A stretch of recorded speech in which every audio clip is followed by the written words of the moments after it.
Central government है, अमित शाह के department नहीं सुना क्या? क्यों नहीं ये लोगों को अरेस्ट नहीं किए? क्यों नहीं ये लोगों का पैसा सीज नहीं किया? इसका मतलब जो मिसयूज होता है, जो पैसा मिसयूज का मतलब जो पर्पस को लेते हैं हमें, वो पर्पस नहीं है। गड़े मुर्दे मत उखाड़ो, तो मैंने छेड़ लिया तो फिर पीछे से आएगा। कौन कौन इसके पीछे है, कहाँ से बुनियाद है, कौन कौन इसके अंदर इन्वॉल्व हुए, ये सारी चीज आना शुरू हो जाएगी। तुम लोग पूछते नहीं है, मैं ही बोलता हूँ कि भाई मुझे ये लोगों से दावा क्या, जनाब शाहीन खदीर साहब और फला साहब, और ये मुझे बोलना कि भाई एक नंबर बेंगलुरु में एक कोड नंबर है हमारा स्कूल का, कितने स्कूल चल रहे हैं इधर से आके फलान से आके 1 लाख बच्चा फाल्कन का बेंगलुरु में कैसा पढ़ता है, और इनको सर्टिफिकेट कौन देते हैं? कहाँ कौन सी एसबीआई को बैंक को गया, वो भी तो जवाब देना है। और मैं खुद बोला था कि भाई मैं जो खदीर साहब है उनसे लाइव बोलूं, ऐसी लाइव बोलूं, ऐसी लाइव। आप इनवाइट करो, वो लोगों को दियो। आलम बादशाह का बयान। विषय: शाहीन ग्रुप ऑफ इंस्टीट्यूशंस की ओर से कानूनी चुनौती और पारदर्शिता की मांग। ये बिल्कुल स्पष्ट कर देना चाहता हूँ कि मैं माफ़ी नहीं मांगूंगा। मैंने कानूनी कार्रवाई का रास्ता चुना है और इस मामले को अदालत में लड़ूंगा। यह ज्ञात हो कि मेरी लड़ाई शाहीन से व्यक्तिगत नहीं है, बल्कि व्यवस्था और सत्ता में बैठे उन लोगों से है जो शैक्षणिक संस्थानों की आड़ में दुरुपयोग को बढ़ावा दे रहे हैं। मेरा मुख्य प्रश्न ये है, शाहीन ग्रुप ऑफ इंस्टीट्यूशंस को धन किस आधार पर आवंटित किया गया है? मैं अब्दुल कादिर और शाहीन ग्रुप के प्रबंधन से स्पष्ट और पारदर्शी जवाब की मांग करता हूँ। ये बात सामने आई है कि शाहीन ग्रुप ने दुबई, सऊदी अरब और अन्य देशों सहित विदेशी स्रोतों से भारी मात्रा में दान और धन एकत्र किया। ये धन शिक्षा, अल्पसंख्यक कल्याण और सामाजिक विकास के नाम पर एकत्र किया गया था। हालांकि कोई सार्वजनिक ऑडिट या जवाबदेही रिपोर्ट नहीं है जो ये बताए कि इन धन का वास्तव में उपयोग कैसे किया गया है। शिक्षा से असंबंधित उद्देश्यों के लिए धन के दुरुपयोग और दुरुपयोग की गंभीर चिंताएं हैं। मुख्य मांगे: पिछले 10 वर्षों में शाहीन समूह द्वारा प्राप्त सभी विदेशी और घरेलू धन का पूर्ण वित्तीय खुलासा, धन के उपयोग और कार्यान्वयन का स्वतंत्र ऑडिट, वित्तीय, शिक्षा और अल्पसंख्यक कल्याण कानूनों के तहत सक्षम अधिकारियों द्वारा जांच। ये सिर्फ मेरे बारे में नहीं है, ये जनता के विश्वास, पारदर्शिता और लोगों के लिए न्याय के बारे में है। समाज की सेवा करने का दावा करने वाली संस्थाओं की जांच होनी चाहिए। मैं सरकार, मीडिया और नागरिक समाज से आग्रह करता हूं कि वे सही के लिए खड़े हों और शिक्षा के नाम पर सार्वजनिक और विदेशी दान के दुरुपयोग की अनुमति न दें। मैं कानूनी माध्यमों से इस लड़ाई को आगे बढ़ाऊंगा और जब तक सच्चाई सामने नहीं आ जाती, मैं नहीं रुकूंगा। मुझे चाहिए 15 करोड़ लिए क्या नहीं, और 5 करोड़ रुपए आप लेने के लिए मस्जिद कमेटी बनाए है क्या नहीं, और मस्जिद कमेटी जब बनाए तो टेररिस्ट कमेटी बनाया तुम्हें। खदीर साहब का कहना है कि कोई वो किसका कहना मुझे नहीं चाहिए। मुझे चाहिए तो सिर्फ गवर्नमेंट ऑफ कर्नाटका का जवाब चाहिए, प्रिंसिपल सेक्रेटरी का जवाब चाहिए और एनफोर्समेंट डायरेक्टरेट का जवाब चाहिए। ये पैसा क्यों नहीं सीज किया? ये आपका जो सवाल है, क्यों ये अपना सरकार नहीं सुना क्या? आप क्या गूंगे हैं क्या? आप या सेंट्रल गवर्नमेंट अमित शाह के डिपार्टमेंट नहीं सुना क्या? क्यों नहीं ये लोगों को अरेस्ट नहीं किए? क्यों नहीं ये लोगों का पैसा सीज नहीं किया? इसका मतलब जो मिसयूज होता है, जो पैसा मिसयूज का मतलब जो पर्पस को लेते हैं हमें, वो पर्पस नहीं है। तब वो पैसा ईडी का पैसा है, एनफोर्समेंट का पैसा है। मैं कंप्लेंट गवर्नमेंट ऑफ कर्नाटक को दिया हूँ, खदीर साहब से मुझे मतलब नहीं। ऐसे कई चोर हैं, कई 100 चोर हैं कर्नाटक में, जिसका हक, गरीब का हक लिया है, जो माँ का पेट जलाया है, और माँ के पास 1.5 से 2 लाख रुपए लेने की जरूरी क्या है? तुम्हें साहेब बना लो खदीर को, और ये माँ के पास 2 लाख रुपए लिया क्या नहीं? और लिया हो तो अबुल कलाम स्कूल को क्यों बंद किया? मेरा हकूक़ वहाँ पे है, वहाँ पे।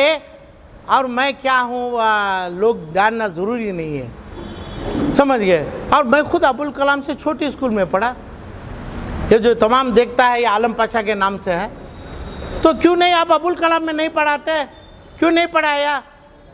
ये सोशल मीडिया, ये टीवी मीडिया, ये एडवर्टाइज मीडिया से काम होने का नहीं है, समझ गए। ये माँ की बद्दुआ आई, ये जो माँ की बद्दुआ है, माँ का जो हुआ वो हम सुना, हमें बोला कि भाई वो तुम पॉइजन हो रहा है, यही तो खदीर का जवाब है। ये पॉइजन हेल्थ डिपार्टमेंट वाले जवाब देना है। और आपने एजुकेशन 40,000 बच्चे हैं क्या नहीं है, एजुकेशनल डिपार्टमेंट वाले जगह देना है। क्या तुम जायत्रा बनाए? क्यों है? कैसे पढ़ाते हैं कर्नाटक? अब बोलो डीपीएस का कितना बच्चा है, एनपीएस का कितना बच्चा है, और ये शाहीन का कितना है? अभी आपके ओपन करो आपके अकाउंट में, फाल्कन का 1 लाख बच्चा बता रहा है, फाल्कन का कैसे हो गए? तो गवर्नमेंट आंख बंद करके है। तो इसका मतलब क्या, मुसलमान को 1-2 मुसलमान हकूक़ लेने छोड़ता है, वो 1-2 मुसलमान ने वो क्या कैडर के, कांग्रेस के कैडर के हैं। यही सरवारकर साहेब हमारे बड़े भाई जब भाजपा की गवर्नमेंट थी, शाहीन कॉलेज का इफ्तिताह किया, तुम्हारे खदीर के साथ बैठे थे। आज अपने कांग्रेस के भाई बैठते हैं। ये मतलब नहीं है, कानून ये बदलता नहीं है। जिस सरकार से काम होना है, ये सरकार को चाहिए कि भाई 60,000 बच्चा हमारे पास आ सकता है क्या?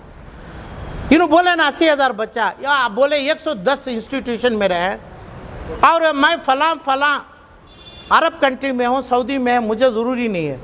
इंडिया में हिंदुस्तान के 110 इदारों का 110 कोड नंबर देना, और फाल्कन का देना, और फाल्कन ने और शाहीन को सरकार पैसे देने का ज़रिया लीगल में सरकार देना है, मुझे गवर्नमेंट ऑफ कर्नाटक देना है, और एनफोर्समेंट डिपार्टमेंट देना है। मैं प्रिंसिपल सेक्रेटरी को लिखा हूँ कि भाई आप ये कंप्लेंट सीबीआई को दो, आप हिसाब दियो। गुल्लक का हिसाब कहाँ है? अच्छा, हिसाब नहीं तो पुलिस तुमने क्यों नहीं पकड़ा? अरे इमीडिएट भीख मांगने वाले को पकड़ता, तुम अनलॉफुल इलीगल आदमी पैसा जबरदस्ती ले रहा है, पुलिस कैसा छोड़ा भाई गुल्लक को? कोई कौन बिदर के भिखारी बेगर को नहीं पकड़ा, गुलबर्गा में नहीं पकड़ा, तुम्हारे को कैसा छोड़ा है? अरे पैसा होगा, ये पैसा सरकार दिया है, और ये पैसे से तुम इस्लामिक इन्फ्लुएंसर्स को लाता है। कौन है इन्फ्लुएंसर? जमा बाबा पंजाब का। अरे भाई इसका पैसा क्या वो खुद आया? और ये मुनव्वर जमा, ये वली रहमानी, और ये अपने आप ये सही है, ये अपने आप उसका अय्याशी में नहीं है। ये तीनों बंदे इसके पास क्यों आते? सरकार के लिए मौलाना अबुल कलाम स्कूल खोलना है, कभी ये झंडा लिया क्या? ये जो जमा और ये फला, ये कैसे इनको पैसा दिया गया? ये जो अरबिक अडॉप्शन जो है, गवर्नमेंट टीचर्स को अपॉइंट करना, ये इंग्लिश टीचर मदरसों में, ये इनकी अख्तियारी क्या है? क्या इन्हों एजुकेशनल मिनिस्टर, सेंट्रल के लॉ मिनिस्टर, इनको क्यों ये अख्तियारी दिया गया? क्या वजह से दिया गया? गवर्नमेंट को क्या पावर है? क्या प्रोविजन ऑफ लॉ में इनको दिया गया मदरसे की जिम्मेदारी लेने? और बिदर में आधार कार्ड है, इलेक्शन कार्ड है, और क्या बोलते हैं अभी कोसा की एक कार्ड है, ये जमा करने की ये सभी जमा करने की ज़रूरत क्या है? तब इस्लाम के ऊपर, मुसलमान के ऊपर कोई साजिश हो रही है यहाँ पे, है ना, बाहर मुल्कों से हो रही है। लाइव में तो आपके सब भी साथ आने दो। मुझे सालार वाले बोले तो मैं बोला मुझे लाइव डिबेट मैं तो करना ही है, मगर ये जवाब दो।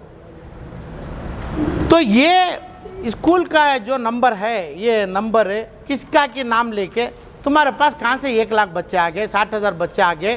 क्या लाख रुपए ले रहे हैं, 1.5 लाख रुपए ले रहे हैं? स्कॉलरशिप का पैसा कहाँ जा रहा है?